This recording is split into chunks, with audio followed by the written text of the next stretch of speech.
राधे राधे भाई सभी को।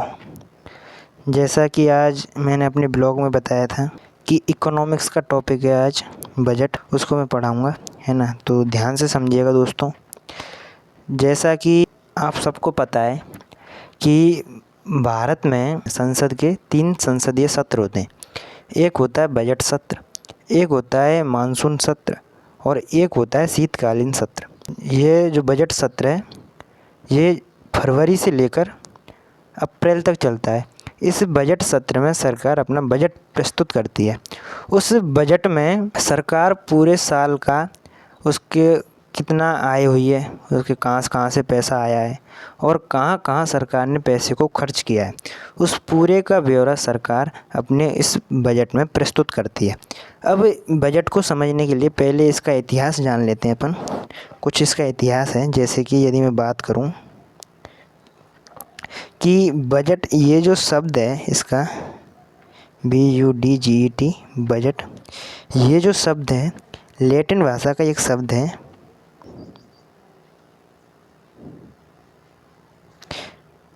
बुल्गा। क्या नाम है? बुल्गा। इस बुल्गा का अर्थ होता है चमड़े का थैला।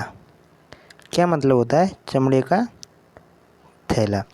इस बुल्गा शब्द से ही बजट शब्द की उत्पत्ति हुई है। किससे? बुल्गा से ही बजट शब्द की उत्पत्ति हुई है। अभी आप देखते होंगे जैसे कि वर्तमान में वित्त मंत्री हैं, वो भी चमड़े के थैले में एक बजट लेके आते हैं, पेश करते हैं उसको बाद में संसद में, है ना। तो ये तो हो गया इसका अर्थ। नंबर दूसरी बात, यदि भारत में बात करें, भारत में सबसे पहले बजट किसने प्रस्तुत किया? तो भारत में 18 फरवरी 1860 को, है ना, ईस्ट इंडिया कंपनी के प्रतिनिधि हुआ करते थे जेम्स विल्सन। क्या नाम है? James Wilson. जेम्स विल्सन ने 18 फरवरी 1860 को सबसे पहले भारत का बजट प्रस्तुत किया था। उसके बाद 1924 में एक समिति गठित की गई थी। 1924 में एकवर्थ समिति। क्या नाम था? एकवर्थ समिति।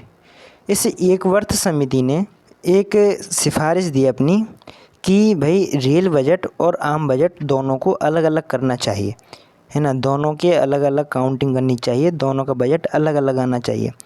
तब से लेकर और 2017 तक ये परंपरा चलती रही और 2017 में जब मोदी सरकार आई तो उन्होंने इस आम बजट और रेल बजट का जो ये प्रावधान था दोनों का अलग अलग का, इसको समाप्त कर रेल बजट को आम बजट के अंतर्गत ही सम्मिलित कर लिया। और इसलिए अब वर्तमान में जब भी, अभी हम 2024 में, तो अब जब भी बजट आता है तो दोनों का साथ में आता है ना। नंबर तीसरा पॉइंट क्या है? यदि हम स्वतंत्र भारत की, यदि आज़ादी के बाद देश में पहली बार बजट कब प्रस्तुत हुआ इसकी बात करें तो 26 नवंबर 1947 को, उस समय वित्त मंत्री हुआ करते थे के षणमुखम। कौन से? के षणमुखम चेट्टी। के षणमुखम चेट्टी ने सबसे पहले आज़ाद भारत का 26 नवंबर 1947 को अपना बजट प्रस्तुत किया, है ना। यदि गणतंत्र भारत की करें, जब भारत 26 जनवरी 1950 को गणतंत्र हो गया, रिपब्लिक हो गया, तो उसका पहला बजट किसने प्रस्तुत किया?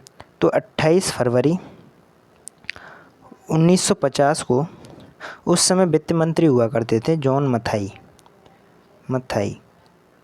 जॉन मथाई।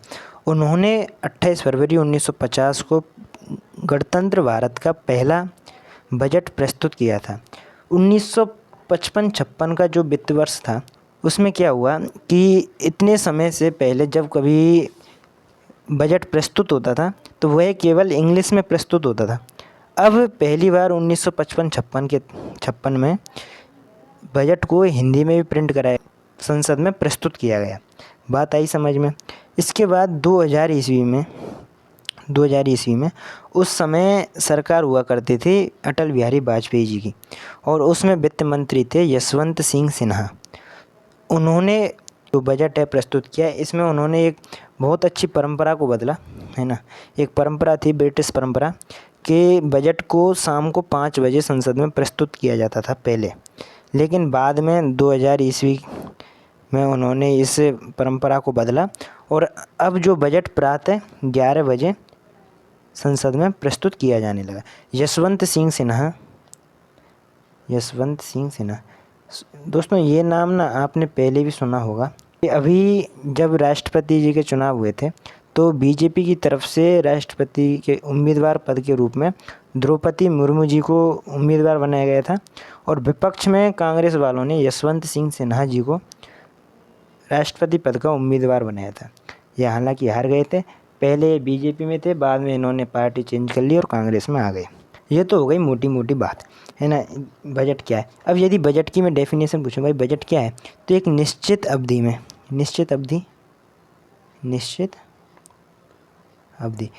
अवधि बोले तो फाइनेंशियल ईयर कहाँ से कहाँ तक, 1 अप्रैल से लेके 31 मार्च तक का जो टेन्योर होता है, जो काल होता है, जो समय होता है, उसी को अपन वित्तीय वर्ष के अंतर्गत रखते हैं।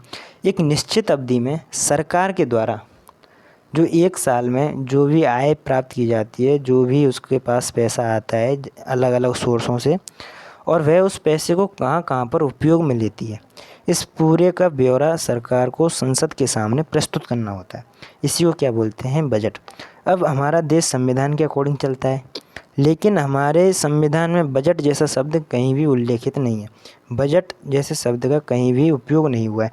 बजट शब्द की जगह वार्षिक वित्तीय विवरण, कौन सा? वार्षिक वित्तीय विवरण, इस शब्द का उपयोग हुआ है। जब वार्षिक वित्तीय विवरण की बात करें तो देखो, भारतीय संविधान का आर्टिकल 112, इसमें तो केंद्र सरकार के वार्षिक वित्तीय विवरण का उल्लेख मिलता है, और आर्टिकल 202 में राज्य सरकार के वार्षिक वित्तीय विवरण का उल्लेख मिलता है। दोनों के लिए आर्टिकल अलग है। 112 के तहत केंद्र सरकार का वार्षिक वित्तीय विवरण और आर्टिकल 202 के तहत राज्य सरकार के वार्षिक वित्तीय विवरण का उल्लेख मिलता है। बजट को प्रस्तुत करने के लिए पहले धन विधेयक लाया जाता है। कौन सा विधेयक लाया जाता है? धन विधेयक। धन विधेयक को राष्ट्रपति की पूर्व अनुमति पर वित्त मंत्री लोकसभा के सामने, संसद के सामने धन विधेयक को प्रस्तुत करती है ना। धन विधेयक आर्टिकल, भारतीय संविधान का आर्टिकल 110 में तो धन विधेयक के बारे में, धन विधेयक की परिभाषा दी गई है आर्टिकल 110 में। लेकिन आर्टिकल 109 में धन विधेयक संबंधी शक्तियाँ और विशेषताएं बताई गई हैं। धन विधेयक संबंधी यदि शक्तियों की बात करें तो लोकसभा को धन विधेयक संबंधी शक्तियाँ ज़्यादा प्राप्त हैं, राज्यसभा को शक्तियाँ कम प्राप्त हैं। सबसे पहले यदि धन विधेयक प्रस्तुत किया जाता है तो वह लोकसभा में प्रस्तुत किया जाएगा। लोकसभा में पारित होने के बाद, जो लोकसभा में पारित कब होगा? जब 50% प्लस 1 इतने बहुमत से लोकसभा में पारित होने के बाद, इसके बाद धन विधेयक राज्यसभा में जाएगा। राज्यसभा में 14 दिन तक इस विधेयक पर वाद विवाद चर्चा हो सकती है। उसके बाद इसे यदि 14 दिन के भीतर भी इसको पास नहीं किया गया तो ये स्वतः ही पास हो जाएगा। अब इन 14 दिनों के भीतर राज्यसभा अपने सुझाव, अपनी सिफारिशें लोकसभा को भेज सकती है, लेकिन उन सुझावों को मानने के लिए लोकसभा बाध्यकारी नहीं है। लोकसभा चाहे तो उन सुझावों को अब मान सकती है, नहीं चाहे, इच्छा नहीं है तो नहीं भी मान सकती। बात आई समझ में? अच्छा, अब जो राज्यसभा का ये जो स्टेटस है धन विधेयक संबंधी, उनको बहुत ही कम शक्तियाँ इसमें प्राप्त हैं। इसलिए देखो, अपने संसद के 2 सदन हैं, एक है लोकसभा और एक है राज्यसभा। राज्यसभा उच्च सदन है जिसमें राज्यों का प्रतिनिधित्व है ना। तो राज्यसभा से इसको पास कराना अनिवार्य है।